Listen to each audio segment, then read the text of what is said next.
Hey, good morning, my construction entrepreneurs. I'm on that walk again. Got out here kind of late this morning. Had to touch up and finish up some paperwork. It's the end of the month. Time to get paid. That's that commercial life. Paid once a month. Anyway, what I wanted to touch on this morning is this is for the individuals that's unsure on what classification to get, right?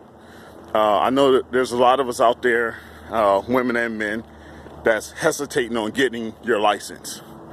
And I think every year we say, hey, this is the year that we're going to, next year is the best year for us, and we're going to make this thing happen. But some of you guys are still hesitating. And for the ones that are hesitating because they're hung up on what classification to choose, this one thing I'm going to tell you that's always going to be true is even if you're hung up, start with making the calls. Start with the research. If you already done the research, because that's the easiest thing to do, start making a call, okay? Give me a call, ask me some questions, give another school a call, ask them questions, and find out more about what you need to know, okay? Plain and simple. So let's get into what classification to choose, okay? So if you're in the construction trade right now, and let's say you are a project manager, okay? Wherever your experience is at, being in that type of position, whether you're doing residential, wherever you're doing commercial, wherever you're doing public works, okay? If you're doing residential, then most likely you probably want to go for the B license. Now, the B is going to cover you on multi-residential, single-family homes, and commercial work. That means skyscrapers, office buildings, some TI work with some limited capabilities there, okay? So you want to go for the B. Now, if you're a project manager, superintendent, vice president into a company that's doing more works for public works, and you're doing on your public works more concrete, asphalt, curb and gutter, underground, wet and dry utilities, surveying, things like that, you want to go for your A, your general engineering license, okay? Because that's where your main trade is at, okay? And then you can always go for other licenses, okay? Don't let that discourage you. But to go for those other licenses in a shorter period of time, you have to know how to word your application, your first application to the state board. So make sure whatever school you choose that they help you with the wording to support you tagging on other licenses, okay? And every school should know how to do that. If they don't, then give me a call, and I'll either help you or have one of my staff help you. So next, if you're in a trade, and what if you're a professional or just a tradesman? If you're in a trade and you have one type of classification, that means that one type of trade. You're an electrician, you are a landscaper, you are a concrete guy. Okay, concrete can flip both ways with an A and a C8. The C8 is the C classifications are for the specialty license. That means you only can do that trade. Okay, with the B and the A, you can do several different things with with different capabilities. Okay, now if you have that single trade, your electrician, then you should go for your singleton license. Okay, you should go for your specialty license, your electrician license, your landscaping license, your concrete license, things like that. Okay, now you also have to look at where you want to go when you're looking at your license too, right? Now, when I first got my C8 license, that was the first one I got. Then I got my A license. But when I first got my C8 license, it was good for what I was doing. Okay, I was working for a company that was doing mostly public works, right? And then my side hustle, when I got my C8 license, that was where I did residential work. Residential work was a lot easier for me to do. I didn't know how to really get into what I was doing on my normal job, which is the public works. I didn't understand at that time, but I knew I wanted to jump into public works, and that's what I did. So I jumped feet first into residential work. Started doing little patios, driveways, while I was working at another job. So I literally did two, moonlighting, whatever you want to call it. I worked at that regular job, and I put myself in a position where no one was really over me but the owner. Because I was doing so well, he wanted direct contact with me. I helped take the division he allowed me to be over. I helped take that from doing a negative to breaking even. Okay? Which was a plus for him because he was losing money. Now, breaking even is not really a fucking category, but when you're losing money, you can break even and not lose anything, then that's a lot better. Okay? So that's what I was doing. I was doing the concrete. Ooh, that sun is hitting me from the back, huh? So I was doing the concrete only for residential jobs while I was working the other job. And I worked that every weekend and every night. Every afternoon I got off, and then I had a little bit more flexibility. Like I said, only the owner was over me, so there was a lot of things that I was able to do that others were not able to do because I didn't have someone right over my back watching me every minute. So there was days where I ditched work and went and did a side job, where I ran into other owners doing my normal course of work that wanted work, and I went and got it done. A lot of times I did it myself. And other times I hired other people and brought them on. But that's the trade I went for. As I grew into that, it did wind up biting me in the tail because as I grew a lot faster than I thought, and I needed my A. And then I had to step back, stop, and then get my A, which during that time I lost some jobs trying to add that A license on. So I kind of was hitting myself like, maybe I should have went with my A first. But if I would have had my A doing residential work, you're not really supposed to be doing that. Now, what you're not supposed to be doing, what you're doing, and what you actually do is different, right? But anyway, so you got to think about where you're going, okay? I didn't think about where I could go or where I was going. Only thing I thought about was just getting my license, and I was excited to do it. And I just went forward. So that's what a lot of you have to do. Okay, you may have to work those side jobs.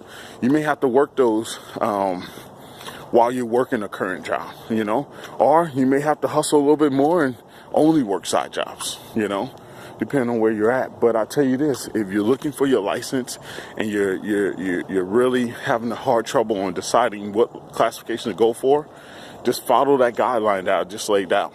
Okay, that's it. And if you're not sure about that, or if that doesn't quite fit your coattail, then give a school a call, give us a call. That's the next step that you have to take, is making a call. Making a call is the next step. After that, forking out money to pay for the school. Okay?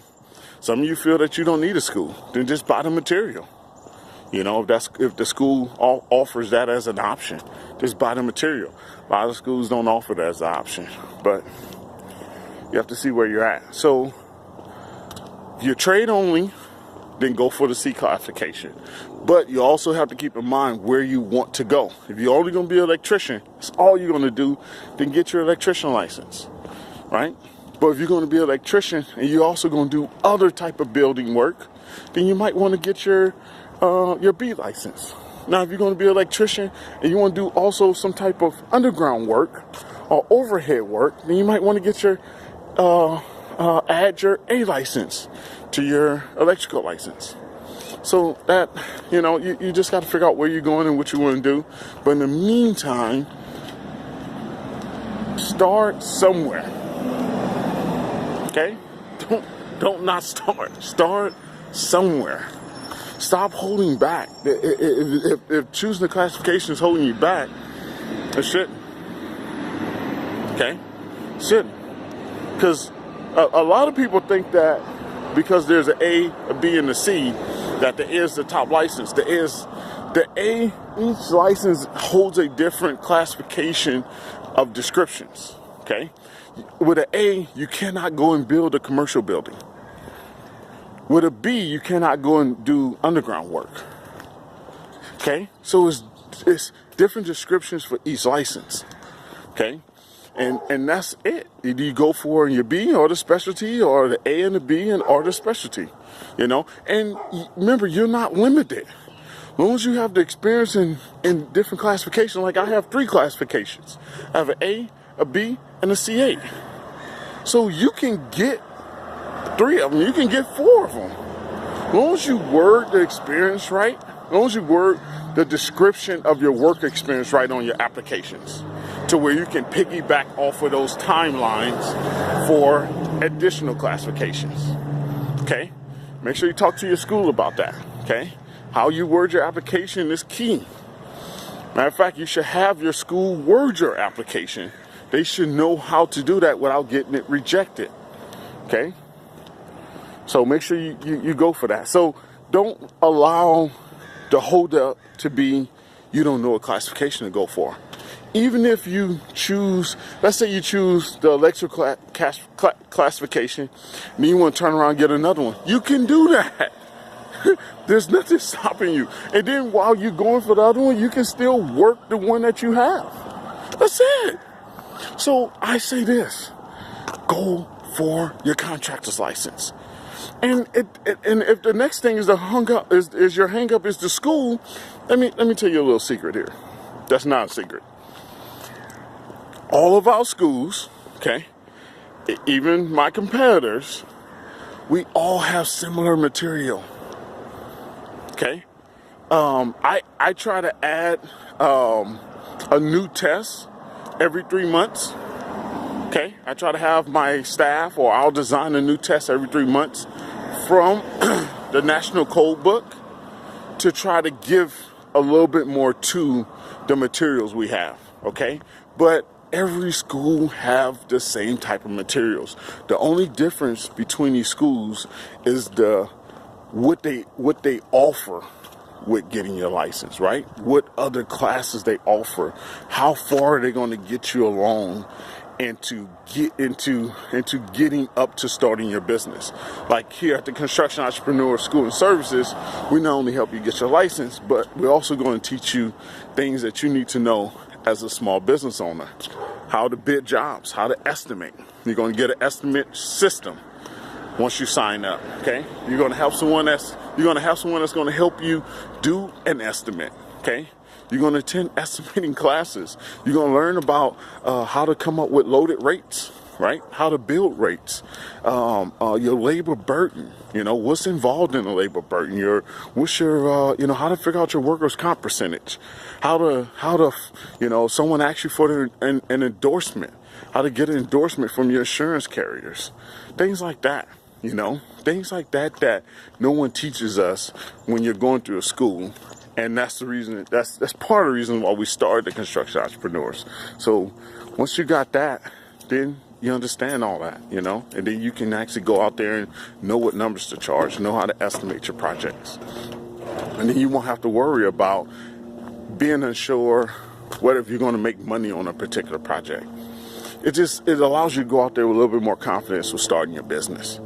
Okay? So as long as the school is offering those additional classes or those additional things that you can get with getting your license, then you're good to go. I think it's a plus. Okay, so stop hesitating. Get your license. And when you get your license, that don't mean you have to stop everything that you're doing. You don't have to stop everything that you're doing. Okay? You can still get your license and still do what you're doing. Just now, you got a goal to start transitioning into something else. And I'll do a video on how to transition from side jobs to owning a job, right? To having your own company and doing work, okay? Because there was a long time there where I called it side work. It was my company, you know? And soon it would be just your company and not side work. Okay? But if you have a desire just to keep it as side work, then keep it as side work. Okay? All right. So hopefully that helps you. If you got any questions, hit us up, leave a comment, and don't forget to like this video if you like it. Okay? Subscribe to the channel if you want to hear more content. If you want to reach out to us, reach out to us. In the meantime, hustle hard, then hustle harder. See you on the next ones. Construction Entrepreneurs. Like.